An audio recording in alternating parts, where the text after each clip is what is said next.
நம்ம மனித வரலாற்றில் ஏகப்பட்ட துறைகள் இருக்குது, ஏகப்பட்ட டிபார்ட்மெண்ட்ஸ்னு சொல்லுவோம் இல்லையா? அதில் ஃபோட்டோகிராஃபின்றது ஒரு துறை, ஆசிரியர் அது ஒரு துறை, இந்த மாதிரி இந்த மாதிரி நிறைய சொல்லிட்டு போகலாம். துறைகள் நிறைய இருக்குது. இந்த துறைகளில் நம்ம இருக்கும் பொழுது எது நம்மளை அதிகமாக இருக்கும்? இப்போ உதாரணத்துக்கு இப்போ நான் வந்து பேசிக்கான ஒரு ஃபோட்டோகிராஃபராக இருந்தவன், வீடியோ கேமராமேனாக இருந்தவன், அசிஸ்டன்ட் கேமராமேனாக ஒர்க் பண்ணவன், இது மாதிரி நிறைய ட்ராவல் அப்படின்னும் போது எனக்கு ஃபோட்டோகிராஃபி மேலே அது மேலே பெரிய ஈர்ப்பு. உதாரணத்துக்கு சந்திரலேகா பாட்டை நீங்கள் ஜஸ்ட் லைக் தடவை பார்த்து போயிடுவீங்க. ஆனால் ஃபஸ்ட்டு அந்த மியூசிக் வரும்போது, அந்த டங் சொல்லும்போது அங்கே லைட் எரியறதுக்கெலாம் வந்து எத்தனை பேர் உழைச்சிருப்பாங்க, எத்தனை இடத்துல லைட்டை கட்டிடணும், எவ்வளோ ஜென்ரேட்டர் ஓடி இருக்கணும், அது அந்த ஆம்பியன்ஸில் லைட் போகிறதுக்குள்ளே எப்படி எடுத்திருப்பாங்க, இதுதான் என் மைண்டில் ஓடும். So one of the best cinematography அப்படின்னா அந்த சாங்கில் சீக்வன்ஸில் பார்த்தீங்கன்னா சந்திரலேகாவில் வர ஃபஸ்ட்டு அந்த பியூஜியத்துக்கும் அந்த சாங்குக்கும் அந்த மியூசியம் தியேட்டரில் வந்து அந்த விக்டோரியா பில்டிங்கில் வந்து அவங்க லைட்டிங் பண்ண விதத்தையும் இன்றைக்கும் என்னால் மறக்க முடியாது. அதை எத்தனை வாட்டி வேணாலும் பார்த்துக்கிட்டே இருக்கலாம். ஸோ இது ஏன் நான் சொல்கிறேன்னா, ஒரு துறை சார்ந்த ரசிப்பு, ஒரு துறை சார்ந்த ஒரு பாராட்டு. அப்போ இதை யார் செய்வாங்க? இந்த துறையில் ஒருத்தவங்க பெருசாக சாதிச்சாங்க அப்படின்னா இன்றைக்கி வந்து தமிழில் வந்து பிசி ஸ்ரீராம் வந்து மிகச்சிறந்த சாதனையாளர் சொல்லலாம். காரணம் ஏன்னா பாலுமகேந்திர கிட்டேருந்து பெரிய கேமராமேன்ஸ்லாம் வரல, சிறந்த ஒளிப்பதிவாளர்னு சொன்னால் பாலுமகேந்திர கிட்டேருந்து வரல.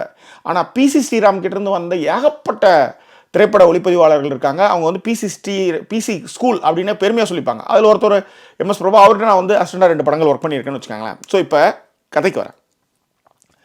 ஒரு பெண் டாக்குமெண்ட்ரி இயக்குனர், அவங்க வந்து ஒளிப்பதிவாளரும் கூட, எலன் குராஸ். அவங்க வந்து அமெரிக்கன் சினிமோகிராஃபர். அவங்க நிறைய டாக்குமெண்ட்ரி ஃபிலிம்லாம் எடுத்திருக்காங்க. ஸோ இந்த டாக்குமெண்ட்ரி ஃபிலிம்லாம் எடுத்துகிட்டு இருக்கும்போது உங்களுக்கு ஒரு விஷயம் ஒன்று புரியும். டாக்குமெண்ட்ரி ஃபிலிமை பதிவு பண்ணுறது ஒரு வரலாறு, அது வந்து மற்ற படங்கள் மாதிரி கமர்ஷியல் படங்கள் மாதிரி பேரும் புகழும் கிடைக்கக்கூடியதல்ல. ஒரு வரலாற்று ஆவணமாக வரலாற்றை பதிவு செய்கிறதுன்றது ரொம்ப முக்கியமான விஷயம். அந்த வகையில் லீ மில்லர் அப்படின்ற ஒரு வாரில் பதிவு செய்த ஃபோட்டோகிராஃபிஸ், அதுதான் இன்றைக்கி வந்து ஹிட்லருடைய கொடுமைகளை உலகுக்கு அளித்த புகைப்படங்கள் அப்படின்னா அது வந்து லீ மில்லரை நீங்கள் தாராளமாக சொல்லலாம். அவங்களும் ஒரு அமெரிக்கன் ஃபோட்டோகிராஃபர். வார் டைமில் அவங்க எடுத்த ஃபோட்டோ தான் வந்து உலகளாவிய அளவில் அந்த கொடூரத்தை வந்து எடுத்துன்னு வந்ததுன்னு வச்சுக்கோங்களேன். அவங்களுடைய வாழ்க்கையை படமாக எடுத்திருக்காங்க. யார்? Elon Kuras. இந்த படம், அதாவது லீ வந்து 2023 ரிலீஸ் ஆகிடுச்சு. திரைப்பட விழாக்கள் மட்டும்தான் ரிலீஸ் ஆச்சு. இப்போ யுனைடெட் கிங்டமில் இந்த படம் வந்து ரிலீஸ் பண்ணியிருக்காங்க. ஸோ ஒரு பெண் இயக்குனர், ஒரு பெண் ஒளிப்பதிவாளர், ஃபோட்டோகிராஃபருடைய வாழ்க்கையை பதிவு பண்ணும்போது அதில் கேத் வின்சென்ட் மாதிரியான, அதாவது உலகம் அறியப்பட்ட ஒரு நடிகை அதில் லீ கதாபாத்திரத்தில் வந்து எப்படி பொருந்துறாங்க, அது எப்படி பொருந்துச்சா இல்லையா, அதனுடைய டீட்டெயிலான ரிவ்யூவை இந்த எபிசோடில் பார்க்க போகிறோம். அதற்கு முன்பாக இந்த தளத்தை இதுவரை சப்ஸ்கிரைப் பண்ணாதவங்க சப்ஸ்கிரைப் பண்ணுங்கள், லைக், கமெண்ட், ஷேர் பண்ணுங்கள். ஸோ விரிவான விமர்சனத்துக்கு ஸ்டே டியூன் வித் அஸ்.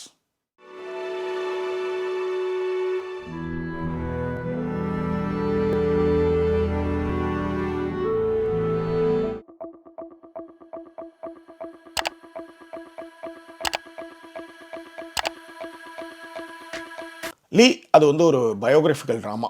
இதில் லீ மில்லர் அப்படின்ற ஃபோட்டோகிராஃபர், பெண் ஃபோட்டோகிராஃபருடைய பாத்திரத்தில் நம்ம கேத் வின்சென்ட் நடிச்சிருக்கிறாங்க. 1930 கதை நடக்க தொடங்குது. அதாவது அவங்க வந்து பாரிஸில் நண்பர்களோடு இருந்து ஏன்னா சின்ன வயசில் அவங்க மாடலிங்காக இருந்து வந்தவங்க.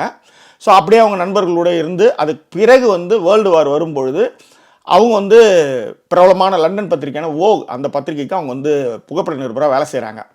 அவங்க புகைப்பட நிருபராக இருக்கும்பொழுது வேர்ல்டு வாரும் போது நிறைய விஷயங்கள் அவங்க வந்து ஃபோட்டோக்களாக எடுத்துன்னு வரும்போது அங்கேயும் நிறைய பிரச்சனைலாம் அவங்க சந்திக்கிறாங்க. அதெல்லாம் மீறி அவங்க எந்த அளவு வந்து பெரிய பெரிய சாதனைகளை பண்ணாங்க, இன்னளவும் ஏன் வந்து லீயை வந்து நம்ம போற்றி புகழறோம் அப்படின்றத ரொம்ப சிறப்பாக எடுத்திருக்காங்க. இந்த படத்துடைய கதை எங்கே ஆரம்பிக்குதுன்னா, ஒரு பத்திரிகையாளன், ஒரு ஜேர்னலிஸ்ட் லீயை வந்து இன்டர்வியூ எடுக்கிறான்.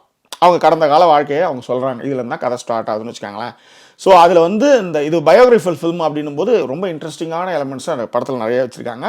சூப்பராக பண்ணியிருக்காங்க. ரைட், இப்போ படத்தினுடைய கதையை சொல்லிட்டேன். படத்தினுடைய டெக்னிக்கல் பார்த்தீங்கன்னா சினிமோகிராஃபி வந்து அவ்வளோ சூப்பராக, பாவல் எட்ல்மேன் அவர் தான் வந்து சினிமோகிராஃபி பண்ணியிருக்காங்க. உண்மையிலே வந்து ஒரு டோன் இருக்குல்ல, வேர்ல்டு வார் செகண்டுக்கான டோன். இத்தனைக்கு இது வந்து பெரிய பாக்ஸ் ஆஃபீஸ் கிட்டுக்காக எடுக்கப்பட்ட படம் கிடையாது. ஸோ அப்படி இருக்கும்பொழுது அந்த டோனை வந்து ரொம்ப செலவுலாம் கம்மியாகி ஒன்றும் இல்லை. இதில் வார் சீக்வன்ஸ் பார்த்தீங்கன்னா ஒரே இடத்துல மட்டும்தான் வரும். வாரில் எவ்வளோ கஷ்டப்பட்டா லீ அப்படின்ற ஒரே ஒரு சீக்வன்ஸ் மட்டும்தான் வரும். மற்ற இடங்கள் எல்லாமே பார்த்தீங்கன்னா ஃபண்டாஸ்டிக்காக பண்ணியிருந்தாங்க, செலவே இல்லாமல். ஆனால் கவித்துவமாக செய்கிற விஷயங்கள்னு இருக்குல்ல. இப்போ உதாரணத்துக்கு ஒரு பெண் நர்ஸை வந்து ஃபஸ்ட்டு ஃபோட்டோ எடுப்பாங்க. அது மட்டும் கிடையாது, அந்த காலகட்டத்தில் பெண் நிருபர் அப்படின்னும் போது இலக்காரமாக தானே பார்ப்பான் மிலிட்ரியில், உள்ளாரே விட மாட்டான். அப்போ அவங்க என்ன மாதிரியான விஷயங்கள்லாம் எடுத்தாங்க, அதே நேரத்தில் ஃபோட்டோ எடுத்துகிட்டு வந்தால் இங்கே என்னென்ன பிரச்சனைலாம் அவங்க சந்திச்சாங்கன்றதை ரொம்ப அழகாக காட்சிப்படுத்தாங்க. முக்கியமாக ஒரு நோ மேன் அலௌட் அப்படின்ற மாதிரி ஒரு போர்டு இருக்கும் அங்கே. ஏன்னா பெண் விமானிகள்லாம் இருக்கிற ஏரியான்னு வச்சுக்காங்களேன், அது உள்ளார போய் அவங்க என்னெல்லாம் யூஸ் பண்ணுறாங்கன்றத ஒரு ஃபோட்டோகிராஃபரான ஒரு பார்வையில் எடுக்கிறதும், அதுங்க எல்லாம் ஜட்டியெல்லாம் காய வச்சு தொங்க வச்சுருக்கும். ஸோ அந்த மாதிரி ஷார்ட்ஸ்லாம் எடுத்துகிட்டு வந்து போடும்போது அதெல்லாம் போட மாட்டேன்னுவாங்க. ஏன், 2ஆம் உலகப் போர் முடிந்து ஜெர்மனி ஆதிக்கத்தில் இவ்வளோ பேர் வந்து கொல்லப்பட்ட ஃபோட்டோக்கெல்லாம் எடுத்துகிட்டு வரும்போது இது மக்களுடைய மனதில் வோக் பத்திரிகை அதை நிராகரிக்குது. அதுக்கு வந்து இவங்க பயங்கரமாக சத்தம் போடுவாங்க. அது காரணம் என்னென்னா, மக்களுடைய மனதில் இந்த காட்சிகள் வந்து அவங்களை வந்து ஒரு பெரிய மன அழுத்தத்தை உருவாக்கிடும். அதனால் நாங்கள் போட மாட்டோம்னு சொல்லி அதன் பிறகு அமெரிக்காவில் இருக்கிற பத்திரிகைகளில் வந்து அந்த படங்கள்லாம் ரிலீஸ் ஆச்சு. இன்றளவும் 2ஆம் உலகப் போரில் ஹிட்லர் நாசி செய்த அத்தனை கொடூரத்துக்கையும் வெளி உலகுக்கு காமிச்ச ஒரே புகைப்படக்காரர் யாருன்னா லீ மில்லர். ஏன்னா நிறைய பேர் காமிச்சாலும் லீ மில்லர் வந்து ஒன்றும் இல்லை, ஒரு ரயில் ஃபுல்லாக வந்து அழுகின பணம் இருக்குங்க, நாற்று அடிக்கும், வெளிலேருந்து எடுத்துகிட்டு போயிருக்கலாம். ஆனால் மேலே உள்ளார போய் அந்த ஃபோட்டோ எடுத்து எவ்வளோ பேர், ஒரு குழந்தை வந்து எப்படி வந்து மன அழுத்தத்தில் வந்து கதறா அப்படின்ற ஒரு விஷயங்கள்லேருந்து சான்ஸே கிடையாது. அந்தளவுக்கு செமையாக பண்ணியிருந்தாங்க. மிக முக்கியமாக நான் சொல்கிறது யாருக்காக அப்படின்னா, நம்ம கேத் வின்செல்ட்டை வந்து இதுக்கு வந்து எடுத்துகிட்டு வரணுன்றது தான். ஏன்னா ஒரு மாடல் இருக்கணும், அதே நேரத்தில் ஒரு வயதில் இந்த வயதில் கொஞ்சம் கட்டுக்கோப்பாக இருக்கணும். உண்மையிலே நீங்கள் வந்து இதில் வந்து டாப்லெஸ் சீன்ஸ் வந்து ஃபஸ்ட்டே வந்து இப்போயே நான் சொல்லிடுறேன், இது கண்டிப்பாக வயதுக்கு வந்திருக்க மட்டும். ஏன்னா ஓப்பன்ஹைமர்லேயே வந்து நம்ம வந்து சென்சார் வந்து கலர் அடிச்சு விட்டாங்க நம்ம ஊரில். நான் இங்கிலாந்தில் இந்த ஊரில் இருக்கிறது இதுவும் ஒரு மிக முக்கிய காரணம். இங்கே 15 வயசுக்கு மேலே நீங்கள் வந்து தாராளமாக அந்த காட்சிகள் நீங்கள் பார்க்கலாம். நம்ம ஊரில் வந்து ரொம்ப யோகியமாக நிறைய விஷயம் பண்ணுவாங்கன்னு வச்சுக்காங்களேன். இங்கே ஒன்றுமே இல்லை. நீங்கள் டைட்டானிக் பார்க்கும்போது அதுக்கே நம்ம ஊரில் வந்து அந்த சென்சார் கட் பண்ணிட்டானுங்க. அந்த 15 மேலேயே அந்த இதை நம்மளுக்கு வந்து காமிக்க விடலை. இப்போ டைட்டானிக்லே கேத் வின்செல்ட்டை வந்து நிர்வாணமாக வந்து லியோனடி வரைய காட்சிகள் நமக்கு காமிக்கவில்லை. இங்கே வந்து பார்த்தீங்கன்னா இத்தனை வருஷம் கழிச்சு கேத் வின்செல்ட்டுக்கு இன்றைக்கி வந்து 49 வயசு, 1975 பிறந்தாங்க. டைட்டானிக் வந்து 1997 வந்தது. யோசிச்சு பாருங்கள் இந்த காலகட்டம், 30 வருஷமா, 97 2000 வச்சுக்காங்களேன். 2000 24 இயர்ஸ்க்கு மேலே ஆகுது அந்த படம் வந்து, 25-27 வயசு என்கிட்ட ஆகுது. நீங்கள் நம்ப மாட்டீங்க, டாப்லெஸ் சீன்ஸில் அவங்க நடிச்சிருப்பாங்க. அவங்க ஏன்னா இந்த லீ மில்லர் வந்து மாடலிங்காக வந்தவங்க அவங்க. அப்போ அந்த காட்சிக்கு இப்படி வேணும் அப்படின்னும் போது அந்த மாடலிங் துறையில் இருக்கிறவங்கலாம் ஜாலியாக இருக்கும்போது எப்படி இருப்பாங்க பார்த்தீங்கன்னா, ஃபஸ்ட்டு ஷார்ட்லேயே வந்து எல்லாமே வந்து ட்ரெஸ் எல்லாம் மேலே வந்து இல்லாமல் ரொம்ப கேஷுவலாக ஆண்களோட பேசிகிட்டு இருக்க மாதிரியான காட்சிகளாக இருக்கட்டும். எல்லாத்த விட இந்த படத்துடைய மிகப்பெரிய சிறப்பு என்ன தெரியுமா, கேத் வின்செல்ட் அதாவது லீ மில்லர் வந்து ஹிட்லருடைய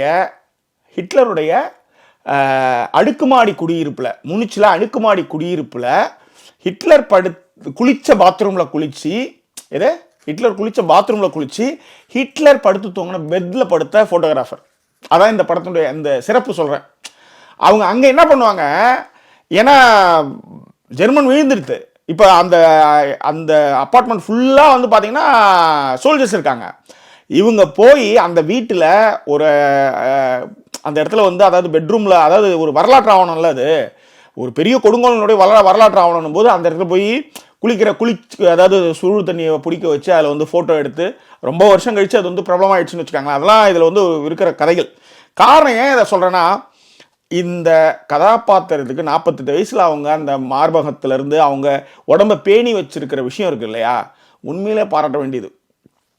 ஸோ அதாவது உலகப்பட ரசிகர்கள் டோன்ட் மிஸ் இட்னு தான் நான் சொல்லுவேன். ஏன்னா இந்த படம் நீங்கள் பார்க்கும்போது பார்த்தீங்கன்னா அந்த கேரக்டர் ஒன்று ஒன்றா ரிவீல் ஆகிற விஷயங்கள் சூப்பராக இருக்கும். அதை விட அந்த கிளைமேக்ஸில் வந்து எனக்கு ஃபஸ்ட்டு அந்த மேக்கப்பில் வந்து கேத் வின்செல்ட் நம்மளால் கண்டுபிடிக்க முடிஞ்சால் கூட என்ன இப்படி இருக்குது படம் ஃபுல்லாக இப்படி தானே அப்படின்ற மாதிரி ஏற்படுத்தலாலும் கூட அதன் பிறகான காட்சிகளில் அசத்திட்டாங்கன்னே சொல்ல முடியும். Okay, what is a take away? Minus பாயிண்ட்லாம் கிடையாது. இன்னொருத்தவங்களோட வாழ்க்கை நம்ம என்னத்தை சொல்கிறது, அந்த அளவுக்கு வந்து ஒரு சினிமாட்டோகிராஃபர், ஒரு டாக்குமெண்ட்ரி டைரக்டரே இந்த படத்தை வந்து எடுத்ததுனால அந்த புகழை வந்து பெருமை சேர்க்கிற விதமாக தான் எடுத்திருக்காங்க. அதனால் அது மைனஸ் பாயிண்ட்டே கிடையாது. எல்லாத்த விட முக்கியமான விஷயம் நான் சொல்கிறேன், வாட் இஸ் அ டேக் அவேனா, உங்கள் தொழிலை நீங்கள் நேர்மையாகவும் உண்மையாகவும் நீங்கள் செஞ்சீங்கன்னா காலம் கடந்தும் உங்களுடைய பெயர் நிலைக்கின்றதுக்கு லீ மில்லர் மிகச்சிறந்த உதாரணம். ஏன்னா இந்த படம் நீங்கள் எப்படியும் எல்லாருக்கும் கதை தெரிஞ்சிருக்கும். லீ மில்லருடைய பையன் அவன் தான் வந்து ஃபஸ்ட்டு வந்து பேட்டியே எடுப்பான். ஆனால் அது வந்து கேத் வின்சென்ட்டுக்கு தெரியும், பையன் தான் எடுக்கிறான்னு தெரியும். ஆனாலும் அந்த விஷயங்களை வந்து அப்படியே பூடகமாக எடுத்துன்னு போய் கடைசியாக அதை சொல்கிற இடங்கள் வந்து ரொம்ப அற்புதமாக இருக்கும். 1977 லீ மில்லர் இறக்குறாங்க. ஆனால் அவங்க பையன் ஆண்டோனி பென்ரோஸ் அவர் என்ன பண்ணுறாரு, தான் அம்மா சேகரித்த புகைப்படங்கள் எல்லாம், அதாவது இவ்வளோ நாள் கட்டி காத்ததெல்லாம் பையன்கிட்ட கொடுத்துட்டு அவங்க இறந்துருவாங்க. ஓகே, பையன் வந்து என்ன பண்ணுறான், த லிவ்ஸ் ஆஃப் லீ மில்லர் அப்படின்னு ஒரு புத்தகம் வரும். அந்த புத்தகத்தை வாசித்த நம்ம டைரக்டர் எலன் குராஸ் தான் வந்து இந்த படத்தை வந்து எடுத்து நம்மளுக்கு பிரசன்ட் பண்ணியிருக்காங்க. காலத்தால் அழியாத அற்புதமான ஒரு காவியம். உண்மையிலே உலக சினிமா ரசிகர்கள் அவசியம் தவறவிடக்கூடாத விஷயம். அதே மாதிரி படத்தில் வந்து நிறைய டாப்லெஸ் சீன்ஸ்லாம் இருக்குது. அது மிக முக்கியமாக கேத் வின்ஸ்லெட் நிறைய இருக்குது. எல்லாத்த விட உலக சினிமா ரசிகர்களுடைய கனவு கன்னி நியோமி மெர்லாண்ட், அவங்க படங்கள்லாம் நீங்கள் பார்த்துருப்பீங்க. அவங்களுடைய இந்த டைலர் கதை ஒன்று ஃபோட்டோகிராஃபர், இதே மாதிரி ஒரு ஃபோட்டோகிராஃபர் படத்தில் அவங்க நடிச்சிருப்பாங்க ஆக்சுவலி. ஓகே, ஸோ அந்த அவங்க இந்த படத்தில் நடிச்சிருப்பாங்க. ஸோ கேத்துடைய தோழியாக நடிச்சிருப்பாங்க. படம் வந்து டோன்ட் மிஸ் இட். வேற என்ன சொல்கிறதுக்கு வார்த்தைகளே கிடையாது. இங்கிலாந்து வந்து பேர் பெற்றேன்னு கூட சொல்லலாம். ஏன்னா என்ன இந்தியாவில் ரிலீஸ் ஆகல இந்த படம். ஸோ அந்த படத்தை இங்கே பார்த்தேன். இது 2023 வந்தாலும் இப்போ தான் ரிலீஸ் பண்ணியிருக்காங்க. இந்தியாவுக்கு ரிலீஸ் ஆச்சா என்னன்னு தெரியல. ஒருவேளை பார்த்துருந்தீங்கன்னா, பார்க்கலன்னா பார்த்துருங்க. Don't miss it. Okay, so வேற என்ன உங்கள் கருத்துக்களை பின்னோட்டங்களை தெரியப்படுத்துங்க. மீண்டும் வேறொரு எபிசோடில் உங்களை நான் சந்திக்கிறேன். அதுவரை நன்றி கூறியோட விருது உங்கள் ஜாக்கி சேகர். நன்றி, வணக்கம்.